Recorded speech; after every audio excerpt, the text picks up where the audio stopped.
सभी दोस्तों को मेरा नमस्कार। आप सभी एस्पिरेंट्स का हमारे YouTube चैनल में स्वागत है। आज है 17 अक्टूबर और 17 अक्टूबर तक की एग्जाम के पॉइंट ऑफ व्यू से जो भी इंपॉर्टेंट अपडेट्स हैं वो हम यहाँ पर देख लेते हैं। पहला क्वेश्चन है, हाल ही में शुरू हुआ आईसीसी टी20 विश्व कप 2022 का पहला मैच श्रीलंका और नामीबिया के बीच कहां पर आयोजित हुआ है? ऑप्शन इसमें सिडनी, जीलोंग, मेलबर्न या फिर पर्थ। इसका करेक्ट आंसर है जीलोंग। हाल ही में ऑस्ट्रेलिया में शुरू हुआ आईसीसी टी20 विश्व कप 2022 का पहला मुकाबला ये श्रीलंका और नामीबिया के बीच जीलोंग क्रिकेट स्टेडियम में खेला गया है। विश्व कप के इस पहले ही मुकाबले में बड़ा उलटफेर देखने को मिला है। इसमें नामीबिया ने श्रीलंका को बड़े रनों के अंतर से हराया है। अब यहाँ पर हम बात करें अंतर्राष्ट्रीय क्रिकेट परिषद से संबंधित कुछ महत्वपूर्ण तथ्यों की। इसकी स्थापना वर्ष 1909 में ऑस्ट्रेलिया, इंग्लैंड और दक्षिण अफ्रीका के प्रतिनिधियों द्वारा इंपीरियल क्रिकेट सम्मेलन के रूप में की गई थी। वर्ष 1990 में इसका नाम अंतर्राष्ट्रीय क्रिकेट परिषद रखा गया था। इसकी आधिकारिक भाषा अंग्रेजी है। इसका वर्तमान में मुख्यालय दुबई, संयुक्त अरब अमीरात में है। ग्रेग बार्कले ये वर्तमान में आईसीसी के अध्यक्ष हैं। आईसीसी से संबंधित करंट अफेयर्स के प्रश्न भी यहां पर देख लेते हैं। हाल ही में आईसीसी ने किस संस्था के साथ मिलकर लैंगिक समानता को बढ़ावा देने के लिए एक अभियान को शुरू किया है? इसका आंसर है यूनिसेफ। आईसीसी द्वारा हाल ही में लागू नए नियम कब से प्रभावी रूप से लागू हुए हैं? इसका आंसर है 1 अक्टूबर 2022। सितंबर माह के लिए महिला श्रेणी में ICC player of the month किसे चुना गया है? इसका आंसर है हरमनप्रीत कौर। अगला क्वेश्चन है, महिला एशिया कप 2022 का खिताब ये किस टीम ने जीता है? ऑप्शन इसमें भारत, श्रीलंका, बांग्लादेश या फिर पाकिस्तान। इसका करेक्ट आंसर है भारत। भारत ने श्रीलंका को फाइनल में हराकर एशिया कप 2022 का यह खिताब अपने नाम किया है। भारतीय महिला क्रिकेट टीम ने अब तक कुल 7 बार एशिया कप का खिताब जीता है। अब यहां पर हम बात करें महिला क्रिकेट से संबंधित कुछ महत्वपूर्ण तथ्यों की। भारतीय महिला क्रिकेट टीम को वुमेन इन ब्लू के नाम से भी जाना जाता है। पहली बार महिला विश्व कप 1973 में इंग्लैंड में आयोजित किया गया था। वर्ष 1958 में विश्व अंतर्राष्ट्रीय महिला क्रिकेट परिषद की स्थापना की गई थी। बाद में इसका अंतर्राष्ट्रीय क्रिकेट परिषद में विलय हो गया था। भारतीय महिला टीम ने अपना पहला टेस्ट मैच 1976 में बेंगलुरु में वेस्टइंडीज के खिलाफ खेला था। महिला क्रिकेट से संबंधित करंट अफेयर्स के प्रश्न यहां पर देख लेते हैं। आईसीसी महिला क्रिकेट विश्व कप 2022 का आयोजन ये कहां पर हुआ है? इसका आंसर है न्यूजीलैंड। महिला क्रिकेट विश्व कप 2022 का विजेता कौन है? इसका आंसर है ऑस्ट्रेलिया।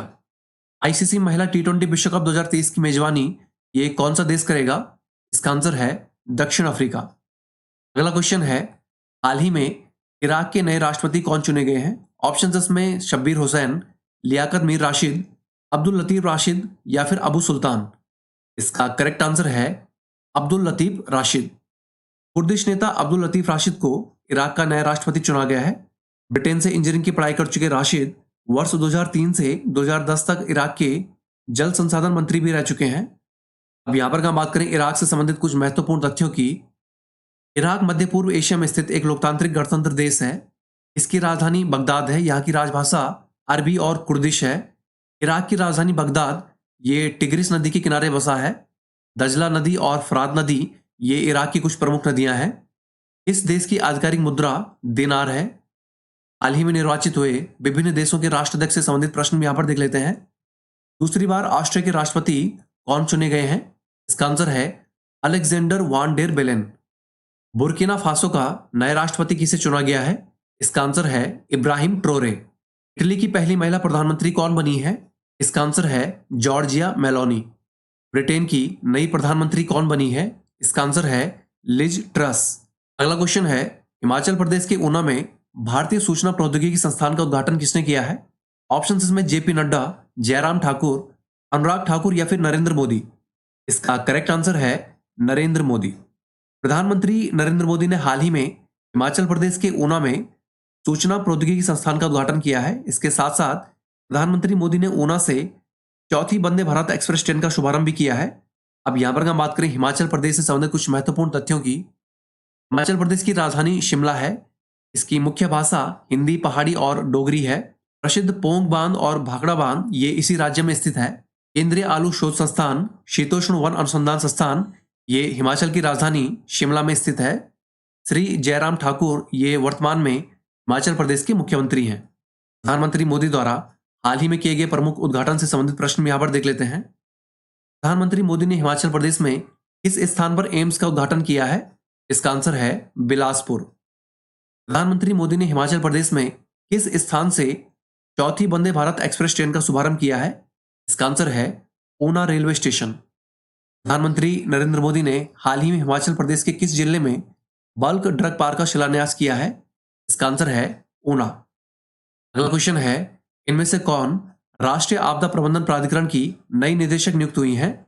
ऑप्शंस में ऋतु खंडेलवाल, अमित्रा जैन, मृणालिनी श्रीवास्तव या फिर अनुसुईया शर्मा। इसका करेक्ट आंसर है मृणालिनी श्रीवास्तव। राष्ट्रीय आपदा प्रबंधन प्राधिकरण की नई निदेशक के रूप में मृणालिनी श्रीवास्तव को नियुक्ति प्रदान की गई है। गृह मंत्रालय ने हाल ही में 2024 तक इनकी नियुक्ति की आधिकारिक रूप से घोषणा की है। यहाँ पर हम बात करें राष्ट्रीय आपदा प्रबंधन प्राधिकरण की, यह भारत सरकार के गृह मंत्रालय के अंतर्गत कार्यरत एक प्रमुख एजेंसी है। इसका औपचारिक रूप से गठन आपदा प्रबंधन अधिनियम 2005 के तहत 27 सितंबर 2006 को हुआ था। इसका अध्यक्ष प्रधानमंत्री होता है। इसमें अधिकतम 9 सदस्य होते हैं। इस एजेंसी का वर्तमान में मुख्यालय नई दिल्ली में स्थित है।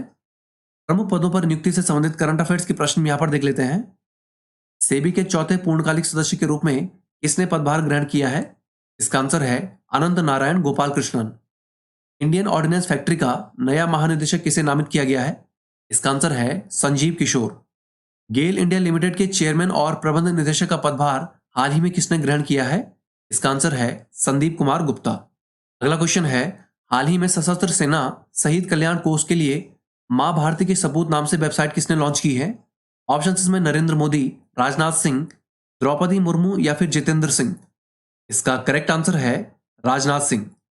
केंद्रीय रक्षा मंत्री राजनाथ सिंह ने राजधानी दिल्ली में मां भारती के सपूत नाम से इस वेबसाइट को लॉन्च किया है। यह जो वेबसाइट है ये युद्ध के समय शहीद हुए और गंभीर रूप से घायल रक्षा कर्मियों के परिजनों की सहायता के उद्देश्य से तैयार की गई है। अब यहाँ पर हम बात करें रक्षा मंत्रालय से संबंधित कुछ महत्वपूर्ण तथ्यों की। भारत और इसके हर भाग की सुरक्षा सुनिश्चित करने की जिम्मेदारी ये रक्षा मंत्रालय के पास है। रक्षा मंत्रालय ये 4 विभागों का सम्मिलित रूप है।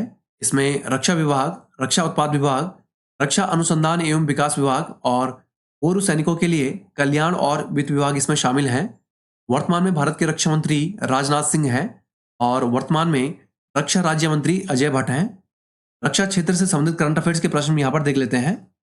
हाल ही में हिंदुस्तान एयरोनॉटिक्स लिमिटेड द्वारा निर्मित कौन सा स्वदेशी लड़ाकू हेलीकॉप्टर भारतीय सेना में शामिल हुआ है? इसका आंसर है प्रचंड। भारत ने हाल ही में किस देश के साथ मिसाइल, रॉकेट और अन्य हथियारों की निर्यात हेतु एक समझौता किया है? इसका आंसर है आर्मेनिया। भारतीय सेना के डिजाइन ब्यूरो ने इसके साथ ड्रोन तकनीक के अनुसंधान, विकास, परीक्षण और निर्माण में सहयोग हेतु एक समझौता किया है।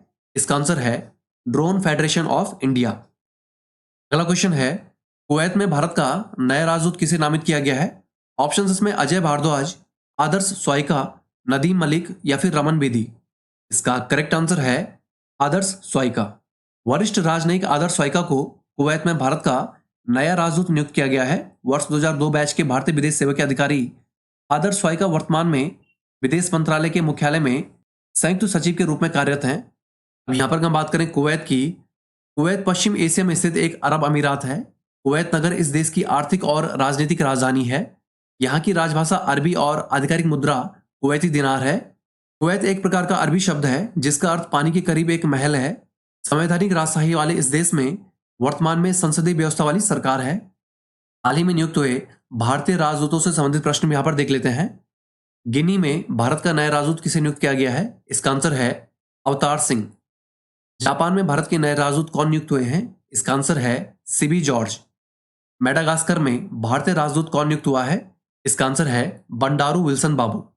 अगला क्वेश्चन है, दुनिया के सबसे बड़े यात्री विमान एयरबस A380 ने हाल ही में किस एयरपोर्ट पर अपनी पहली लैंडिंग की है?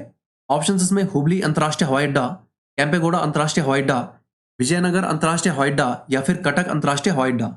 इसका करेक्ट आंसर है कैंपेगौड़ा अंतर्राष्ट्रीय हवाई अड्डा। संयुक्त अरब अमीरात द्वारा संचालित दुनिया का सबसे बड़ा यात्री विमान एयरबस A380 पहली बार बेंगलुरु के कैंपेगौड़ा अंतर्राष्ट्रीय हवाई अड्डा में उतरा है। यह जो विमान है ये बेंगलुरु दुबई रूट पर अपनी सेवाएं प्रदान करेगा। भारत में एयरपोर्ट के विकास और उसकी देखरेख के लिए उत्तरदायी संस्था एयरपोर्ट अथॉरिटी ऑफ इंडिया से संबंधित कुछ महत्वपूर्ण तथ्य भी यहाँ पर देख लेते हैं। यह भारत सरकार के नागरिक उड्डयन मंत्रालय के अंतर्गत एक वैधानिक निकाय है। इसकी स्थापना 1 अप्रैल 1995 को हुई थी। यह भारतीय विमानपत्तन प्राधिकरण अधिनियम 1994 के द्वारा स्थापित किया गया था। इसका वर्तमान में मुख्यालय राजीव गांधी भवन, सफदरगंज हवाई अड्डा, नई दिल्ली में स्थित है। वायुयान सेवाओं से संबंधित करंट अफेयर्स के प्रश्न यहाँ पर देख लेते हैं। इस भारतीय एयरपोर्ट को बेहतर सेवाओं के लिए साल 2022 का गुणवत्ता पुरस्कार मिला है? इसका आंसर है कोचीन अंतर्राष्ट्रीय हवाई अड्डा। शेयर बाजार के दिग्गज निवेशक दिवंगत राकेश झुनझुनवाला ने हाल ही में किस एयरलाइन में निवेश किया था? इसका आंसर है आकाशा एयरलाइन। हाल ही में शुरू हुई आकाशा एयरलाइन की पहली उड़ान किस स्थान से शुरू हुई? इसका आंसर है मुंबई से अहमदाबाद। अगला क्वेश्चन है, हाल ही में महात्मा गांधी के जीवन और उनके विचारों को समर्पित एक म्यूजियम कहाँ खोला गया है? ऑप्शन इसमें दक्षिण अफ्रीका, यूनाइटेड किंगडम, जर्मनी या फिर यूएसए। इसका करेक्ट आंसर है यूएसए। अमेरिका में न्यू जर्सी के अटलांटिक शहर में महात्मा गांधी की जीवनी और उनके संदेशों को समर्पित एक म्यूजियम को लोगों के लिए खोला गया है। इस संग्रहालय को न्यू जर्सी स्थित गांधीयन सोसाइटी ने आदित्य बिरला ग्रुप के साथ मिलकर बनाया है। यहाँ पर हम बात करें यूएसए यानी कि संयुक्त राज्य अमेरिका की, यह देश 4 जुलाई 1776 को अस्तित्व में आया था। इसकी राजधानी वाशिंगटन डीसी है। यहाँ की आधिकारिक मुद्रा अमेरिकन डॉलर है। अमेरिका की खोज 1492 में कोलंबस ने की थी। अमेरिका की संसद को कांग्रेस कहा जाता है। यहाँ सैन फ्रांसिस्को में सिलिकॉन वैली कंप्यूटर और सॉफ्टवेयर उद्योग के लिए प्रसिद्ध है। वर्तमान में अमेरिका के राष्ट्रपति जो बाइडन है। अगला क्वेश्चन है, हाल ही में जारी ग्लोबल हंगर इंडेक्स 2022 की सूची में भारत का कौन सा स्थान है? ऑप्शन इसमें 112वां, 107वां, 123वां या फिर 129वां। इसका करेक्ट आंसर है 107वां। ग्लोबल हंगर इंडेक्स 2022 की सूची में 121 देशों में से भारत का 107वां स्थान है। अब यहां पर हम बात करें ग्लोबल हंगर इंडेक्स 2022 की सूची में भारत और भारत के पड़ोसी राज्यों की स्थिति के बारे में, तो श्रीलंका इसमें 64वें स्थान पर है, म्यांमार 71वें स्थान पर, नेपाल इसमें 81वें स्थान पर है, बांग्लादेश 84वें स्थान पर, पाकिस्तान 99वें स्थान पर, भारत का 107वां स्थान है और अफगानिस्तान इस सूची में 109वें स्थान पर है। हाल ही में जारी विभिन्न सूचियों से संबंधित प्रश्न यहाँ पर देख लेते हैं। हाल ही में जारी CR असमानता सूची में भारत का कौन सा स्थान है? इसका आंसर है 123वां। टाइम मैगजीन द्वारा हाल ही में जारी 100 उभरते लीडर्स की सूची में एकमात्र भारतीय कौन शामिल है? इसका आंसर है Akash Ambani. IIFL wealth forum 2022 सूची के अनुसार सबसे अमीर भारतीय कौन बने हैं? इसका आंसर है गौतम अडानी। अगला क्वेश्चन है, पहला राष्ट्रीय कोयला सम्मेलन और प्रदर्शनी 2022 ये कहां पर आयोजित किया जाएगा? ऑप्शन इसमें रांची, नई दिल्ली, भोपाल या फिर जयपुर। इसका करेक्ट आंसर है नई दिल्ली। देश का पहला राष्ट्रीय कोयला सम्मेलन और प्रदर्शनी 2022 ये नई दिल्ली में आयोजित होगा। इस कार्यक्रम में केंद्रीय कोयला खनन मंत्री प्रहलाद जोशी और कोयला खान और रेल राज्य मंत्री राव साहेब पाटिल सम्मेलन को संबोधित करेंगे। अब यहां पर हम बात करें हाल ही में हुए प्रमुख आयोजन और प्रदर्शनी से संबंधित करंट अफेयर्स के प्रश्नों की। संयुक्त राष्ट्र विश्व भूस्थानिक सूचना कांग्रेस का दूसरा संस्करण ये कहां पर आयोजित हुआ है? इसका आंसर है Hyderabad. Renewable energy India expo 2022 का आयोजन ये कहां पर होगा? इसका आंसर है ग्रेटर नोएडा। 12वें डिफेंस एक्सपो का आयोजन ये कहां पर होगा? इसका आंसर है गांधीनगर, गुजरात। यहां पर हम बात करें महत्वपूर्ण दिवस की। आज है 17 अक्टूबर और 17 अक्टूबर को अंतर्राष्ट्रीय गरीबी उन्मूलन दिवस के रूप में मनाया जाता है। संयुक्त राष्ट्र वर्ष 1993 से 17 अक्टूबर को गरीबी उन्मूलन के लिए अंतर्राष्ट्रीय दिवस के रूप में मनाता है। यहाँ पर हम बात करें अंतिम 5 महत्वपूर्ण दिवस की। 16 अक्टूबर को विश्व खाद्य दिवस के रूप में मनाया जाता है। इसके अलावा 15 अक्टूबर को विश्व छात्र दिवस, 14 अक्टूबर को विश्व मानक दिवस, 13 अक्टूबर को प्राकृतिक आपदा न्यूनीकरण के लिए अंतर्राष्ट्रीय दिवस और 12 अक्टूबर को विश्व गठिया दिवस के रूप में मनाया जाता है। अब पिछले क्वेश्चनों का रिवीजन के साथ साथ कुछ इंपॉर्टेंट वन लाइनर्स भी यहाँ पर देख लेते हैं। हाल ही में शुरू हुआ ICC T20 विश्व कप 2022 का पहला मैच ये श्रीलंका और नामीबिया के बीच ऑस्ट्रेलिया के जिलोंग में आयोजित हुआ है। प्रधानमंत्री मोदी की अध्यक्षता में केंद्रीय कैबिनेट ने उत्तर पूर्व क्षेत्र के विकास के लिए PM डिवाइन पहल को मंजूरी प्रदान की है। महिला एशिया कप 2022 के फाइनल में भारत ने श्रीलंका को हराकर यह खिताब अपने नाम किया है।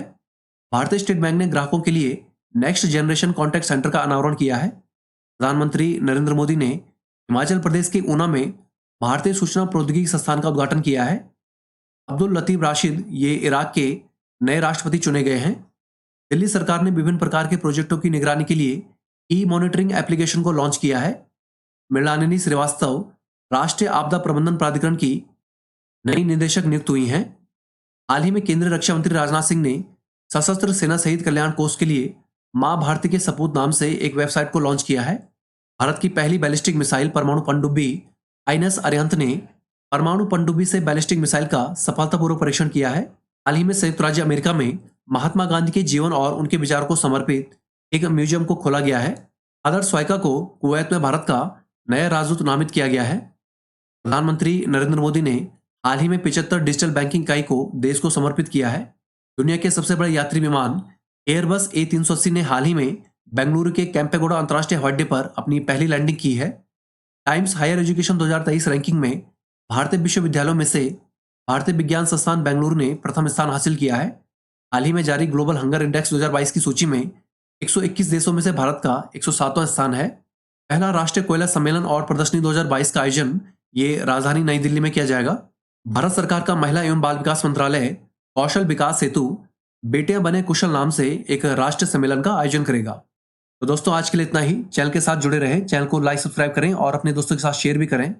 Thank you all, best of luck. मिलते हैं आपको अगली वीडियो के साथ।